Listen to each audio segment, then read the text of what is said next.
I want to make it very clear in the beginning, I'm not anti-government. I don't believe in terrorism. And I want to make it especially clear that there are a lot of good people in the FBI and the CIA, Naval Intelligence, Army Intelligence, Military Intelligence, NSA. Unfortunately, there are a few key people in key positions who have made a difference, a big difference, in what's happening in America today. So, looking back, my personal experiences, I retired from the FBI March 1979. At that time, I was in charge of the FBI Los Angeles Division. I had more than 700 personnel under my command. The Attorney General of the United States, Griffin Bell, asked me after I retired if I'd coordinate security for the Pan American Games. I did. I was a consultant in the 1984 Los Angeles Olympics. I was a consultant for former Governor Jerry Brown, California Narcotic Authority. So I do have credentials. My first major, and credibility, believe me. Now, if you read the internet, you may not think so, because there are some heavy-duty FBI informants out there like Stu Webb and Barbara Hartwell, who are MKUltra mind control victims, CIA mind control victims, who are making all kinds of disparaging remarks about me. But I don't want to deal with those people, because if you read their material, you'll see that it's designed to discredit people like me, former State Senator John DeCamp, and other leaders who are trying our best to expose what's happening in America today, and actually around the world. Let's go back to 1776, May the 1st. Adam Weishoff was commissioned by the Rothschild family to set up the goals to control and take over the world with a one world government. Adam Weishoff came up with 25 goals. Among these goals were control the press, corrupt the youth through sex and drugs, elect our own people meaning the Illuminati, to key positions in all levels of the government, city, county, state, and federal. And it goes on. The final goal was to take over the world, the one world government. Information is very well documented by William Guy Carr in his magazine, his book, excuse me, Pawns in the Game. When I retired, I had no idea what was going on. I had no idea about the Illuminati. I had no idea about Adam Weishoff. However, my first major investigation when I returned from Puerto Rico was a Dr. Jeffrey R. McDonald case. He's a former Green Beret doctor who was convicted of murdering his wife and 2 children at Fort Bragg, February 17, 1970. He'd been tried and convicted and sentenced to 3 consecutive life sentences. I was asked by the defense team to investigate the case because they claimed that Dr. McDonald was innocent. I said I would, but if I learned that he murdered his wife and 2 children, I would discontinue my investigation, no longer become involved. I want you to know I'm still working for Dr. McDonald. He is an innocent man. Now, once I became involved in the case, I had to read everything, and I learned that evidence was lost, evidence was stolen, evidence was altered. An FBI agent, Paul Stombaugh, lied before the grand jury. And most important of all, Colette, the wife, had skin where she had fought off the assailants under her fingernails. That skin was handed over to William F. Ivory, the chief investigator for the Army, and it has disappeared. 10 months into the case, October 25, 1980, I, through a series of circumstances, I don't have time to go into the details now, obtained a signed confession from one Helena Stokely. I had 3 sessions with her, 10 days each, total of 30 days. Helena told me that Dr. McDonald did not commit those crimes, that they were committed by her satanic cult group. And I said to myself, what's this all about? I don't know anything about Satanism. I read about it in the Bible, of course, and that's about it. But as I delved into the case, I learned that drugs from Southeast Asia were being flown into the United States to various military bases in plastic bags in the bodies of the dead GIs.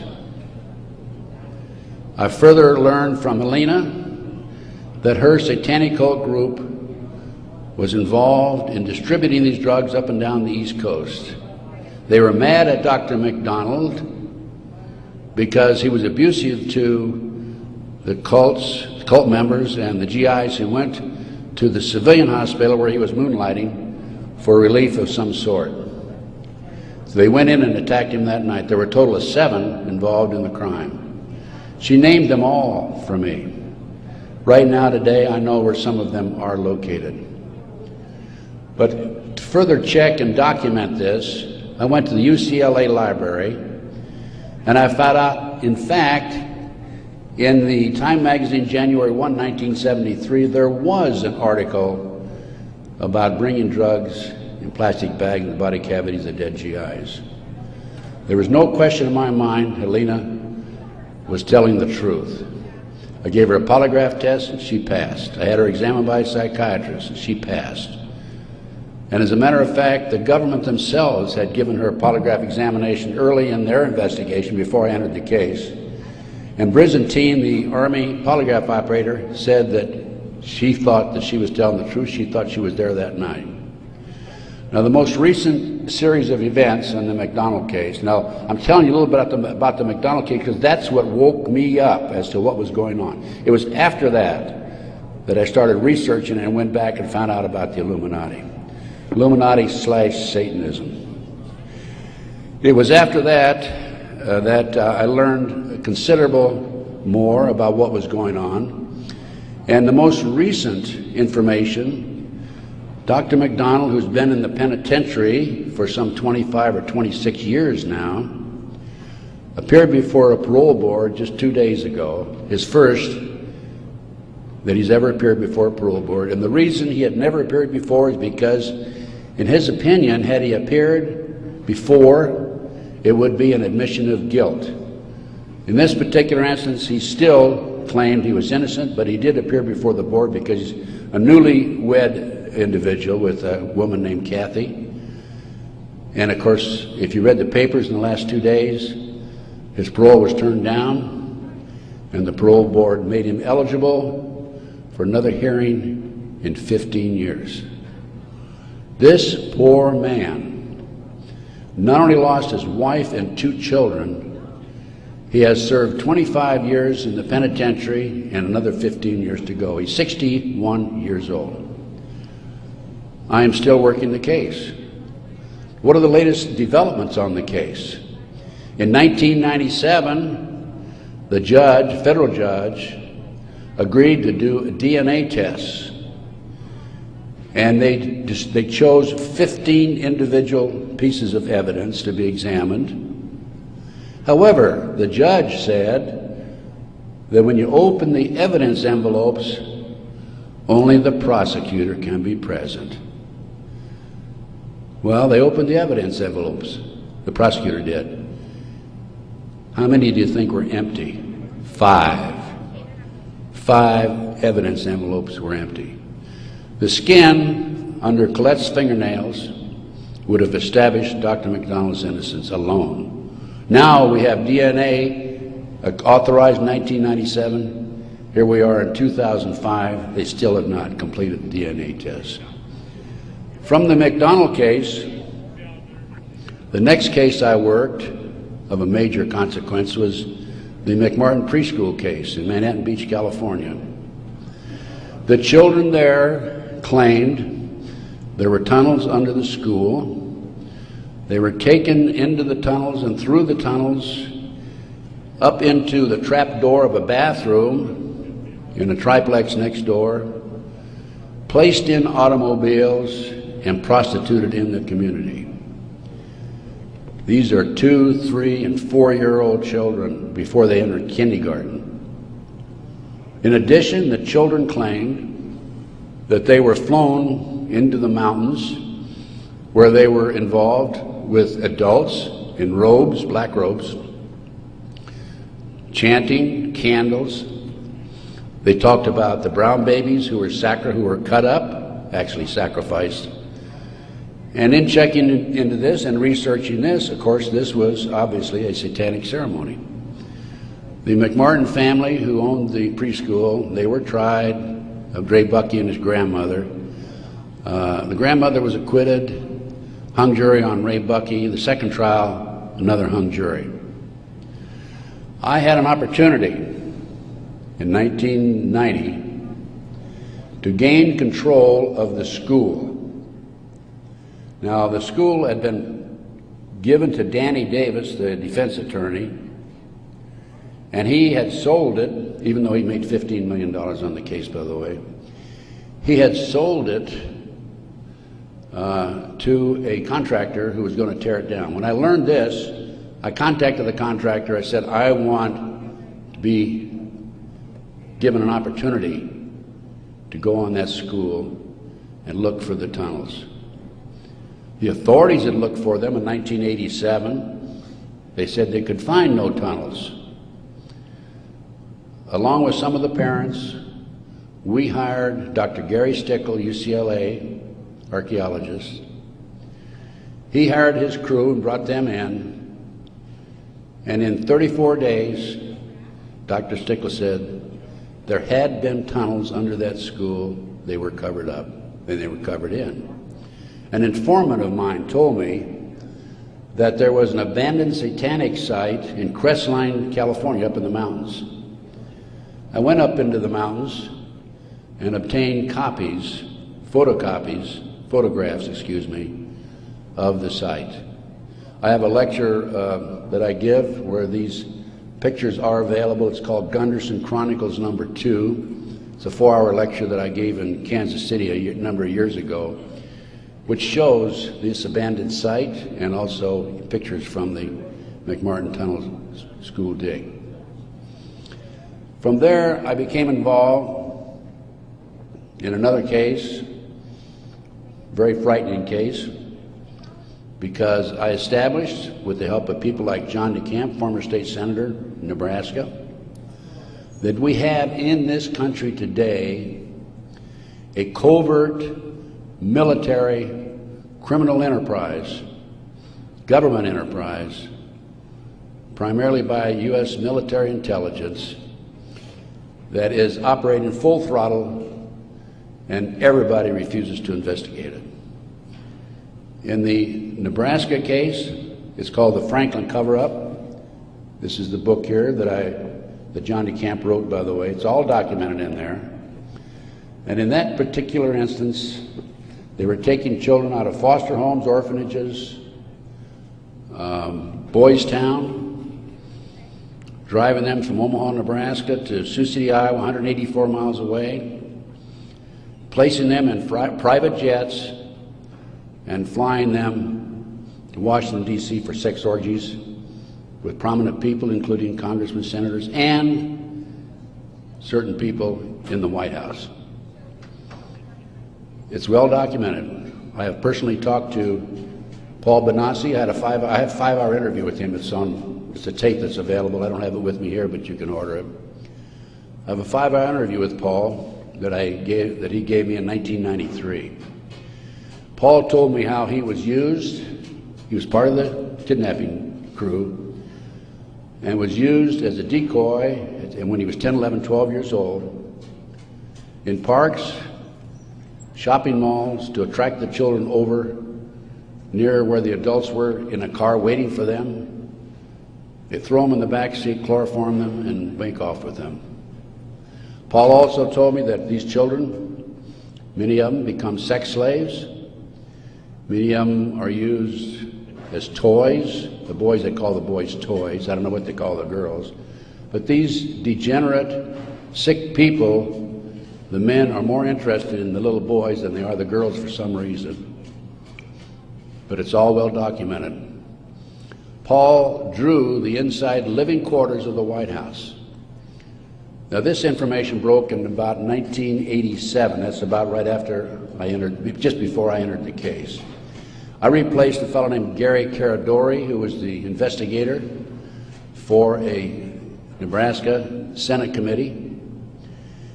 Gary met the official photographer of the group, who had split from the group, defected, and agreed to take the pictures that this official photographer gave him, and they met in Chicago, agreed to take the pictures back to the committee. He flew out of Chicago in his private plane, a short distance out of Chicago. The plane exploded midair, and his briefcase has never been found. He and his 11-year-old boy died. His briefcase has never been found. The rear seat of the airplane has never been found. I made every attempt possible to obtain possession of or control of that plane, because I wanted to examine it for bomb chemicals, particularly the back seat. It's no longer available. Nobody knows what happened to it. Gary Caradori was a civilian, yet it was taken to a military base for examination. A deputy sheriff was the first one on the scene. He saw the pictures. He started picking up the pictures. An FBI agent came along, took the pictures away from him, told him to keep his mouth shut. He started talking to a few people. A year later, his wife was murdered. He's no longer talking. This international child kidnapping ring, I later learned, was out of Washington, D.C. It was very active, and the organization is known as the Finders. And I have a report on the Finders back there. Everything I'm telling you is documented, by the way. The Finders has been established and operating throughout the 1960s up to the present time. It was exposed in 1987. They moved their operation to Wichita, Kansas, and they're operating right today in Wichita, Kansas. I have taken my report to the FBI a half a dozen times, demanded an investigation, and I have yet to be interviewed. So we have the Finders, we have the Franklin cover-up, which documents what I'm telling you. We have the pawns in the game. Pawns in the game is the Illuminati. This is the Illuminati/satanic movement in this country today. And the last thing I'm going to mention in the way of a book is why Johnny can't come home. Johnny Gosch was, September the 5th, 1982, a newspaper boy on a Sunday, and he was about to deliver his newspapers in West Des Moines, Iowa. He never delivered any newspapers. He disappeared. The mother, Noreen Gosch, was dumbfounded, didn't know what happened, demanded an investigation of the FBI and by the West Des Moines Police Department. The chief of police in West Des Moines said to her, even though he's disappeared, we do not have any witnesses who saw him being grabbed and placed in a car or being taken control of. So we're not going to investigate it. The FBI used the same premise. They refused to investigate it. Now, I've been involved in kidnappings in the FBI, and I can tell you that it's automatic within 24 hours, at the end of 24 hours, that we had to go in my day, this was back in the 50s, 60s, and 70s, we had to go in and start investigating the case after they've disappeared for 24 hours. Today, as I stand here and you sit there, The children are disappearing in this country at the rate of 83 per hour. That's over 700,000 children a year. Now, I can go back to July 1982. The Reader's Digest claimed there were 100,000 children disappearing every year. There's another statistic that I find very interesting, and that is that it is estimated 2,500 children are kidnapped and murdered in this country every year. That's an unbelievable figure. Yet, the FBI refuses to investigate it. Now, after the Nebraska case, and part of the Nebraska case, most recently, we have a young man named Jeff Gannon, who has appeared in the White House using a fraudulent press pass. This has happened within the last month. Certain people in the White House were questioning him and were suspicious of him because when he would engage in a press conference with the president, President Bush, he was asking what they called soft questions. Soft questions meaning the president would have an answer for them, he'd look good. Somebody started checking into his background. They learned that he was actually an individual named Jim Guckert. This is all on the internet, by the way. And Guckert had a homosexual website. So Jeff Gannon is an alias of Jim Guckert. Now, his picture appeared in the internet, and he is believed to be Johnny Gosch, who was kidnapped September the 5, 1982. The mother, Noreen Gosch, who wrote this book, Why Johnny Can't Come Home, I have a 2-hour interview with her on video, available again if you want to check my order blank. She did not sit still for this. Can you imagine if the 83 mothers of children who disappear every hour would do what Noreen Gosch has done? We wouldn't have this problem today.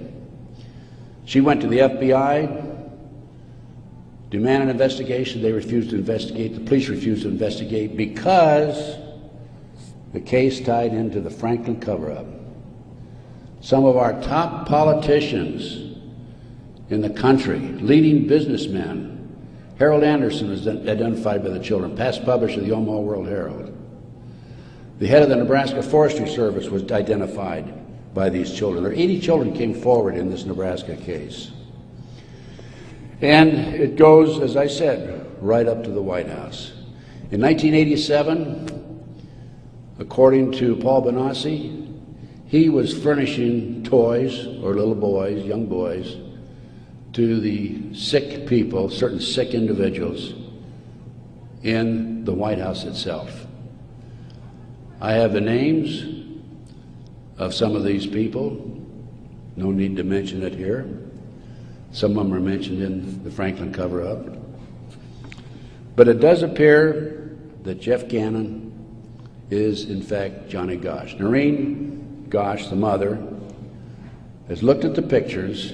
She believes it's Johnny Gosch because he has a scar on his right cheek about the size of a nickel. It's white. Gannon has a scar there also. Little Johnny Gosch had a birthmark on his left chest about 8 inches long. From looking at pictures of Jeff Gannon on the internet, it appears that he had a birthmark at one time, and there's been an attempt to erase it. I personally talked to one of the youngsters who was involved in this network. I've talked to several of them. And he assures me that Jeff Gannon is, in fact, Johnny Gosch. Well, how did Johnny Gosch get from West Des Moines, Iowa, 12 years old, all the way with a phony press pass into the White House as of a few weeks ago? Well, what happened to Johnny is that he was transported from West Des Moines, Iowa to Sioux City. He was placed on a farm for 3 weeks, sexually molested.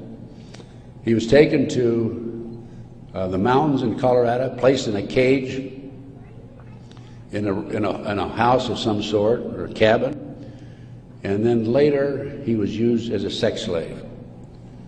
They didn't kill him, they didn't sacrifice him, although a number of these kids are sacrificed in satanic ceremonies.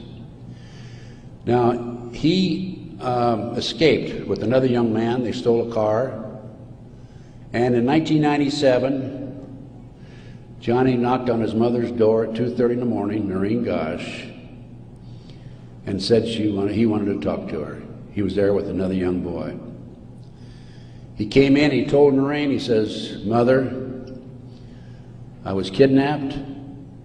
I've been placed in a covert military CIA-controlled, mind-controlled project and used as a sex slave." He said, "I can't come forward at this time because they will kill me." And then he left. Noreen says that's the last time she talked to him, 1997.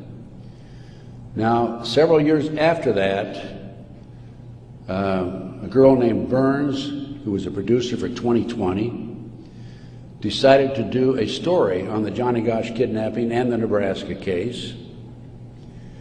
And she interviewed me. In fact, I spent 5 days with her, gave her the benefit of all my research, which is available to you folks also. And then she got a lead that Johnny was hiding out on an Indian reservation in northern Minnesota. She went there and flushed him out, and he basically went into hiding, and now he shows up at the White House. He was a mind control victim. If you don't know anything about MKUltra mind control program, it came into this country through the German scientists after World War II. They were involved with the Nazis during the war and prior to World War II in developing robots and individuals to be used on command for anything that they wished, including assassinations and other nefarious activity. The MKUltra program, CIA mind control program, was investigated by Congress in 1987. Congress said, CIA, you got to quit doing that. You're bad boys. And they said, we will quit. Don't kid yourself. It's very active today. There are people like Barbara Hartwell out there who are mind control victims. She's another one who's been bashing me. I must be doing a pretty good job because I wouldn't have these people criticizing me on the internet like they do. And of course, it doesn't bother me in the least. But going back to the Nebraska case, the MKUltra, a lot of this training took place at Offutt Air Force Base in Omaha, Nebraska, which was Strategic Air Command headquarters. You recall after 9/11, the president flew to, I think it was to the south, someplace in Louisiana or New Orleans, and then he flew to Offutt Air Force Base in the afternoon of September the 11th, 2001. And they had a party there that morning at 9:30 in the morning. He missed the party. He was sorry he missed the party. Warren Buffett was there, by the way. And the MKUltra program has been very actively administered, not only at Offutt Air Force Base, at Fort Bragg, North Carolina, the place where Dr. McDonald's family was slaughtered in 1970. Now, the Nebraska case, I don't want to leave that without telling you that in the early 1990s, Yorkshire TV came to the United States with a camera crew for 7 months to do a documentary on it. They went back to England, produced the documentary, and they brought it over into the United States. It was listed in the TV guide to be aired on May the 3rd, 1994. When certain members of Congress found out about it, they threatened the cable industry with restrictive legislation. Somebody anonymously bought up the rights to to the videotape or the documentary and ordered all copies destroyed. I just happen to have a bootleg copy of that documentary, and it is available. I have been selling these and these books and getting this report out of mine to anybody that's interested in it. And by the way, I have a 5-package deal for you at about a 15% discount, 15 to 20% discount if you buy all 5 items. So about 6 months ago, as any good investigator would do, I said, I'm going to get a copy of that TV guide. I didn't have a copy. John DeCamp had one at one time, couldn't find it. That's typical of John, by the way. Good friend, great guy. And so I said, I'm going to get my own copy. So I wrote to TV Guide people, and I received a copy of the TV Guide for May 3rd, 1994. 10 p.m. Discovery Channel. It's not listed. A nature show is listed instead on the new reprinted edition. I'm not going to be outfoxed by these people. I went to the Los Angeles Times TV log. It's listed, Conspiracy of Silence. I called a friend of mine in Philadelphia, and I said, check the TV log for the Philadelphia Inquirer. Conspiracy of Silence is listed in the Philadelphia Inquirer. The power of the press. They changed and reprinted the whole TV guide. It never has been shown publicly in the United States, and I doubt if it ever will be shown publicly. But as I said, it is available to you. Now, that's not the end of the story for me, because I am continuously probing, continuously working, continuously talking to various sources and putting it on paper and documenting and getting the word out. This is the direction that we have to go. Americans, for the most part, are oblivious to what's really going on behind the scenes. One of the things that, in addition to the McDonald case, that got me thinking was the Jack Kennedy assassination. So I checked into that, and by the way, I used to be in charge of the FBI in Dallas, and also I was in charge in Los Angeles after Dallas. So in checking into the Jack Kennedy assassination, I learned, no question about it, that it was a joint hit by the CIA and the Chicago mob. Sam Giancana, head of the La Cosa Nostra in Chicago, 3 days before he was to testify before Congress, was shot and killed, murdered. This encouraged me to do some more checking into some of these national terrorist acts that have taken place and other cover-ups in the United States. I interviewed the Naval Intelligence Officer who on December 4th, 1941, received information that the Japanese were going to bomb Pearl Harbor. We had broken the secret code of the Japanese. He told me personally, on December the 4th, he gave it to his superiors. They passed it up the line. After Pearl Harbor, he was subpoenaed to testify before Congress. His boss called him in and said, don't worry about it, don't respond to the subpoena. Someday you'll know why. He never did testify before Congress. And he recently passed on, by the way. So we have not only a cover-up in these other areas, but looking at the national picture, Pearl Harbor. And look at Waco. The military was involved in destroying and shooting and killing, and also the FBI, women and children in Waco. They used tanks, military tanks, in violation of Posse Comitatus, which is a law that says the military cannot be used to enforce a civilian population. They got away with it.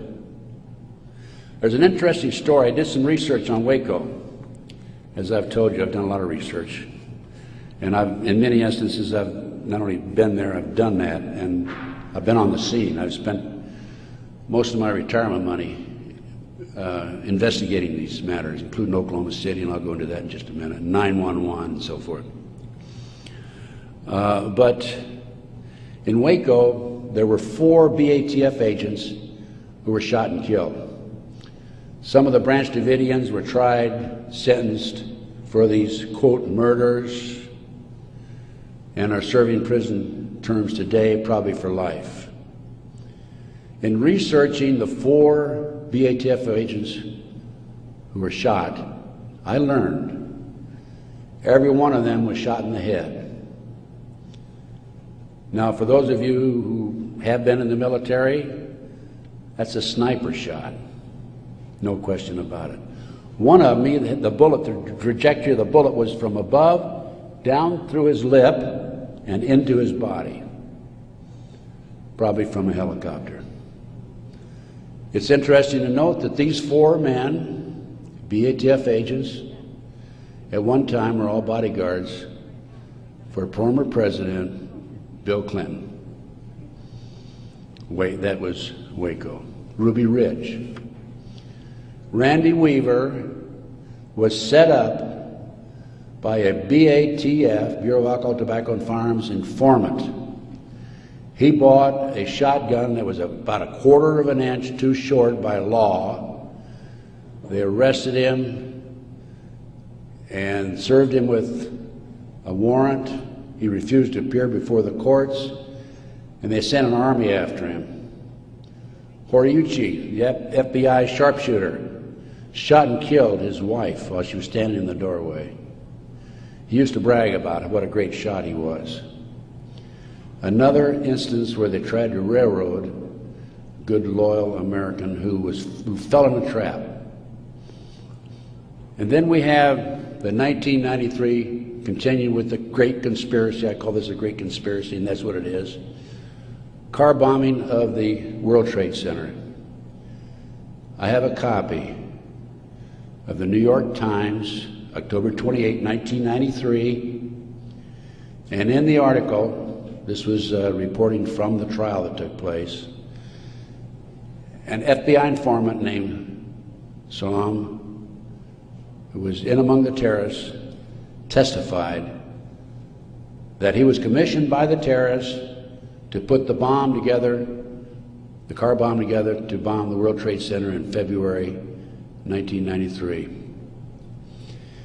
And fortunately for him, when he met with the terrorists, he wore a body mic so he could record every word that was said.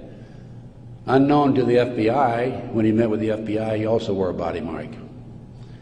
That was probably what kept him from being set up and framed and sent to prison. This is actually in this newspaper article.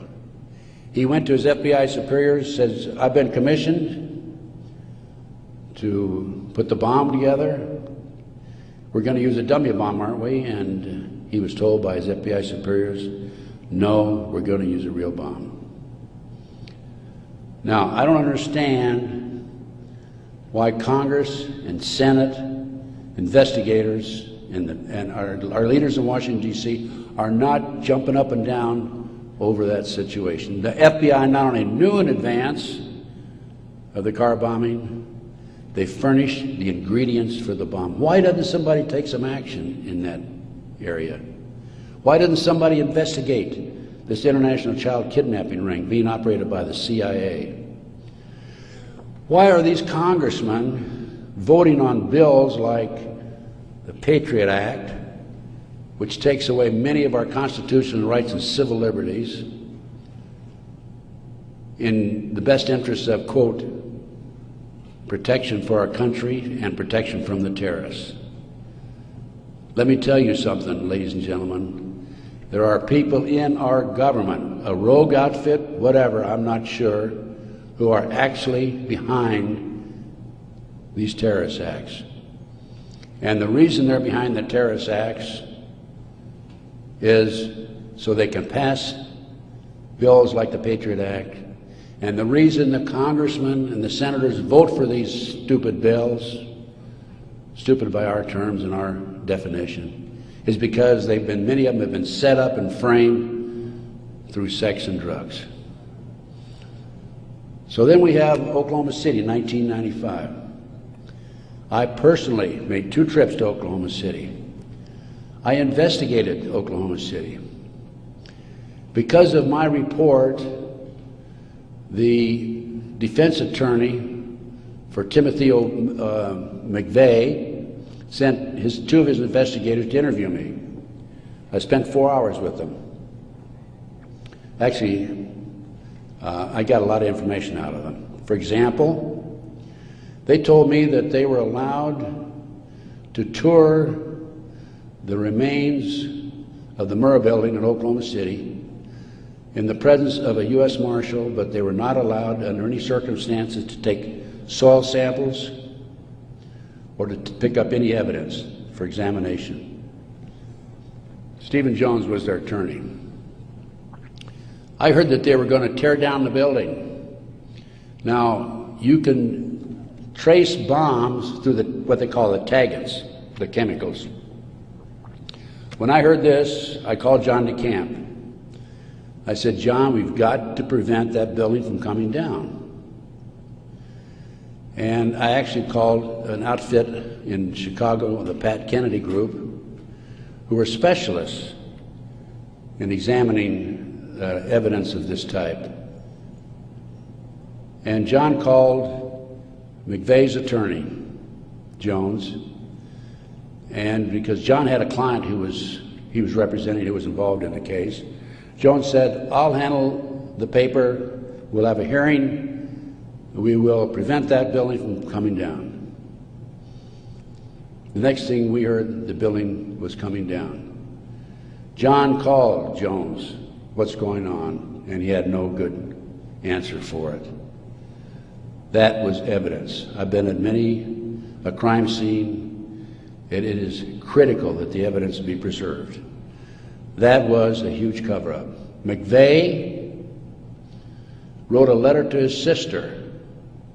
McVeigh was in Special Forces. The government says, military says, oh no, he flunked out. He didn't flunk out. He was recruited out of Special Forces, according to him, a letter he wrote to his sister, to be trained to be a CIA assassin and also to work for the CIA international drug operation, both against the competition and for the CIA pro-drug people.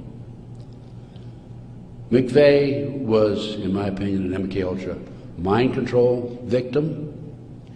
He was visited in prison in Oklahoma and in Colorado by Dr. Jolly West. This was secret, by the way. I happened to find out because I made some phone calls to the right people.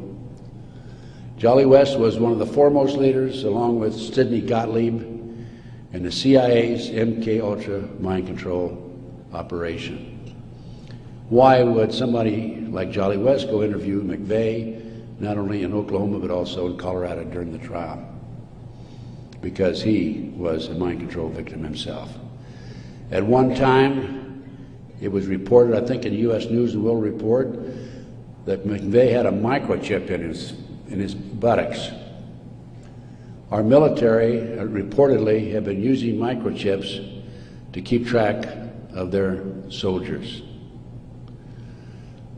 The bomb in the truck allegedly was a fertilizer bomb. The government first announced that it was a 1,500-pound bomb and then a 2,500-pound bomb, and I think it ended up being 4,800 pounds. That bomb that was in the truck destroyed half the building.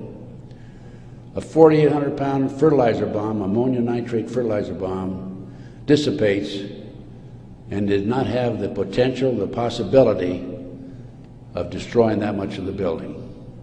After the Oklahoma City bomb went off, I had a call from a friend of mine, Michael Riconosciuto. For those of you who are making notes, look up in the internet, Riconosciuto. Michael Riconosciuto. I've been working with Michael since the early 1980s, 82 is when I first met him. He was a CIA agent operative for some 2 decades. He was also an FBI informant at one time. His father owned the Hercules Manufacturing in Silicon Valley, California. Hercules Manufacturing developed what is known as the electro-hydrodynamic gaseous fuel device, which is a highly classified bomb. The bomb was actually manufactured by Dyno Nobel out of Salt Lake City. Now, Michael, in the meantime, is in jail now, right today. In fact, I talked to him yesterday because he started to talk before the Brooks Committee about a very interesting case involving the PROMIS software. The PROMIS software was in a computer operation that developed all kinds of intelligence information on you and I and every citizen in America. The Department of Justice leased it for 2 years. At the end of 2 years, they refused to pay Bill and Nancy Hamilton the $10 million they owed them. Then the Department of Justice, through Earl Bryant, past president of United Press International, took that computer and sold it around the world.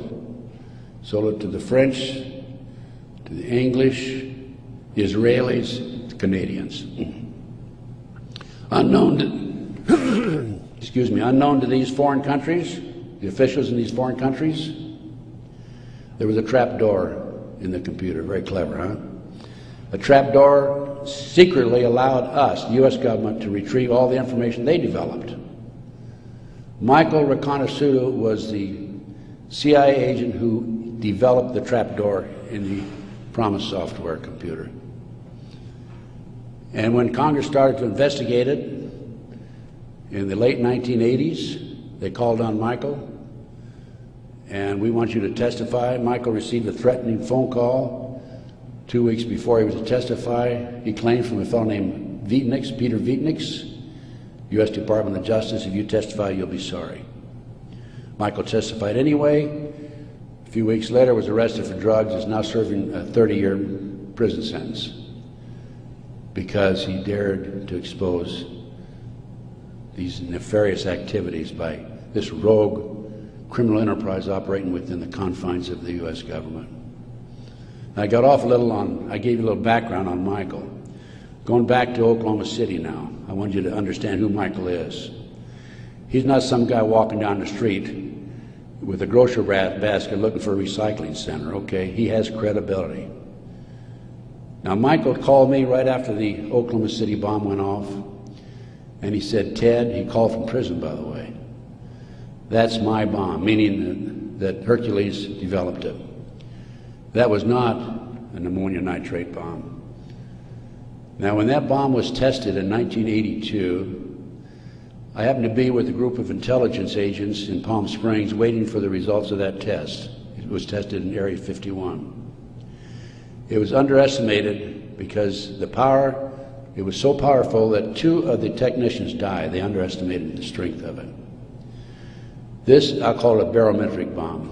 This barometric bomb, according to Michael, was what was in the car, not a fertilizer bomb. I have an Oklahoma City report on that. So what did I do as an investigator? Well, I went to the Pickaninny Arsenal in New Jersey, and I gave him the contract number, which I obtained through a science magazine. One of my associates actually did the research on that. And I gave the Picatinny Arsenal the contract number. This is public, available to the public, by the way. And the Picatinny Arsenal came back and said there's no such contract here, even though I had the contract number. By the way, that's documented in my report. And I went to Dyno Nobel, who I knew manufactured it, and they didn't even bother to respond. It's interesting to note that a Dyno Nobel expert witness testified at the grand jury when they indicted McVeigh. In September of 1995, some 5 or 6 months after the 19th of April, 1995, Oklahoma City, in September, there was a I lost my train of thought there for a minute. Oh, there was an article in Fireman's Magazine. It was written by the editor of Fireman's Magazine. The information was obtained from the Oklahoma City Fire Department. And in that article, again, that's in my report, in that article, it states that 4 unexploded devices were taken out of the building. When people were in the building after the bombing, dying, they discontinued the rescue efforts for some 5 hours while they carried out a bunch of government files, men in blue suits of some sort, sweatsuits. So what I'm telling you is Oklahoma City was perpetrated by certainly people other than McVeigh and Nichols, and now Roger Moore, if you read the paper recently, the gun dealer who claims that he was robbed of his guns in Arkansas and that money was used to finance the Oklahoma City bombing. Roger Moore has been accused by Terry Nichols of being involved in it. Roger Moore denies it. Roger Moore, at the time of the Oklahoma City bombing, was an FBI informant. I had an inside investigator in Oklahoma City tell me that there were at least 11 other individuals involved in Oklahoma City. Okay, that brings us up. We've gone through Pearl Harbor, Waco, Ruby Ridge, car bombing 93, Oklahoma City 95. That brings us up to 9/11. As I said, Michael's in prison. I'm his, quote, investigator of record, which means I'm like an attorney. I should have access to him on a regular basis. I represent this man. For a year prior to 9/11, actually a year and a half, I tried to get in and see Michael. He was in prison in northern Pennsylvania. I was in the Philadelphia area. The Bureau of Prisons would not allow me to see him. I finally was able to talk to Michael in January 2003. I flew to the East Coast, spent 3 days with him. Michael told me that he had developed information from among his contacts in advance of 9/11 that they were going involved in using missiles, airplane missiles, and they were going involved in skyjackings. They were training Arab terrorists, and also he knew the identity of the person in the United States, an Arab who lived in Paterson, New Jersey, who was the leader of terrorist activity by the Arabs in this country. Now, Michael had this information because you're saying, how could Michael develop this information being in prison?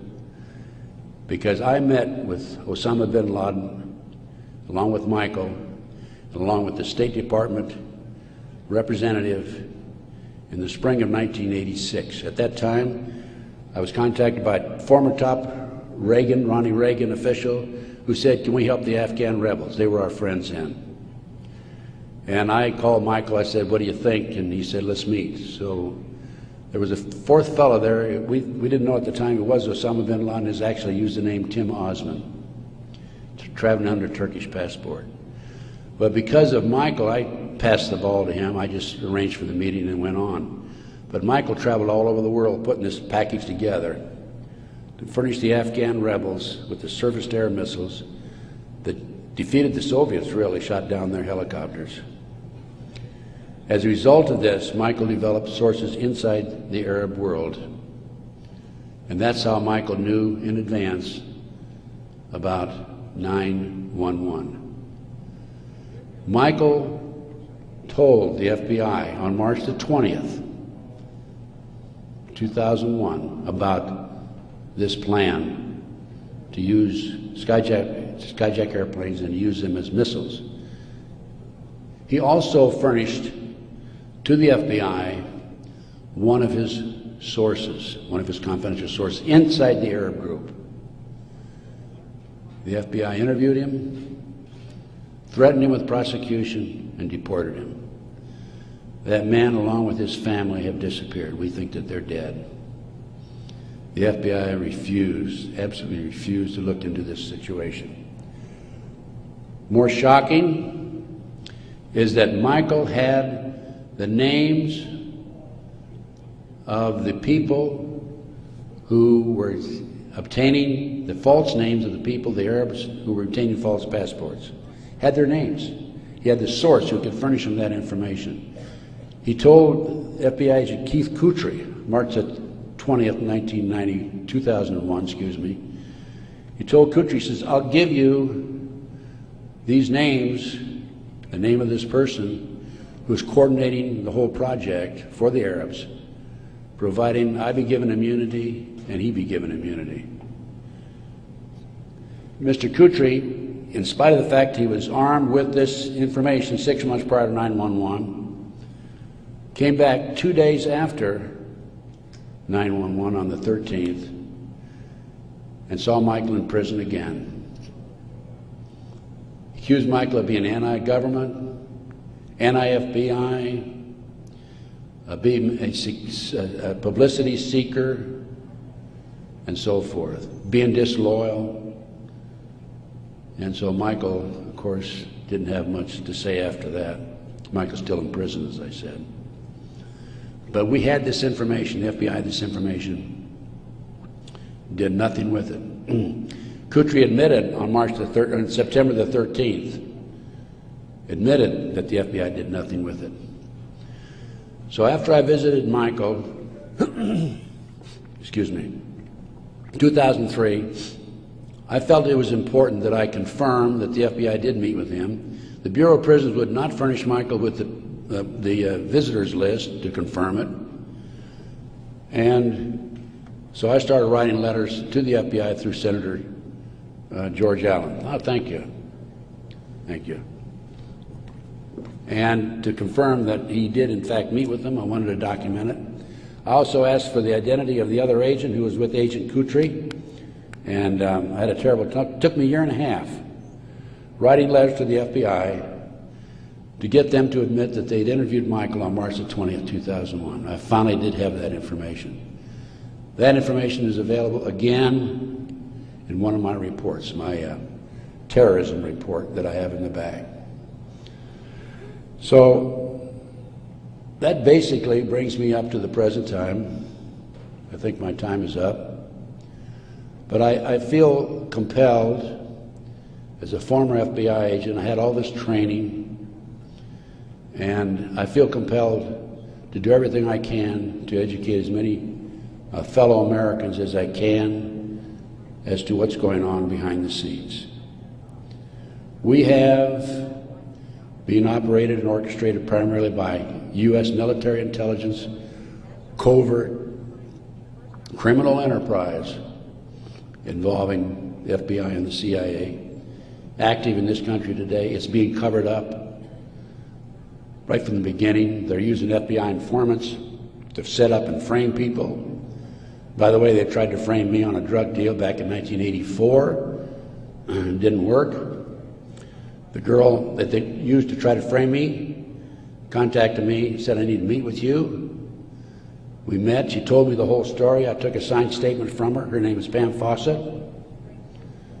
And I said to Pam, Pam, you're working for these people, the DEA and the FBI, and Modesto, by the way. She was making phone calls to me. I said, you're working with these people trying to set me up. Why have you, and of course, in the phone calls, she kept saying, trying to get me to make admissions that had knowledge of a felony, and I wouldn't. I said, I don't have any knowledge of that. Or was involved in a felony, actually. I said, Pam, look, you were working with these people for 6 months. They gave you $2,000. You had the run of the FBI office. You had your own coffee cup. Why did you come to me and tell me this now? And I'd helped her, give her a little advice about her 14-year-old son in the interim, talking back and forth as any individual would do who might be able to help. And she said, "Ted, I woke up the other morning and I realized you're the only honest son of a bitch I've talked to in 6 months." Those were her exact words. The FBI not only tried to set me up on a drug deal, I've also been the victim of 4 separate investigations. They tried to set me up on a fraud case in Dallas. And most recently, very frankly, I've been under surveillance, heavy surveillance. I've had illegal entries into my car, into my apartment. There's been attempts to gas me within the last month. And I was able to anticipate it and avoid it. But they don't want people like me out telling the truth. And that's what I'm doing. And I will not stop. I will continue to do so in the future. So that's basically it. I brought you from 1776 to the present time. We went through one conspiracy after another. Brian Gimbel was interviewing Jim Nichols, Terry Nichols' brother, on national TV after the Oklahoma City bombing, by the way. And I had given Jim Nichols my Oklahoma City bombing report. And Jim said to Brian Gimbel, he says, "Have you read Ted Gunderson's Oklahoma City report?" And Gimbel says, "Oh, Ted Gunderson's a conspiracy theorist." I want you to know I'm not a conspiracy theorist. I'm a conspiracy realist. It is there. All you have to do is get your own website, get your own internet, go out. There's a lot of disinformation out there, but you can pick out what's really solid and what's really truthful. And I have 25 years of research on that back table back there. And if you buy any of my reports or this videotape or any of my material, I want you to make a promise that you will make copies and distribute it far and wide. We need to wake up America. Right now, let me emphasize again, I'm not anti-American. I don't believe in violence. I believe in change through legal means. But we need to wake up an apathetic, sleeping society that is active in America today. And this not only ties into MK Ultra, CIA, it ties into Satanism. There are approximately 4 million practicing Satanists in America today involved in the Nebraska case. And I can go on about satanic cults for another hour, but I think my time is almost up. I might mention that, speaking of Satanism, there are between 50 and 60,000 human sacrifices, according to 3 different sources, in this country every year. The satanic cults operate secretly. The satanic cults are, along with our covert criminal enterprise within the government, a serious threat to our society. And I thank you very much.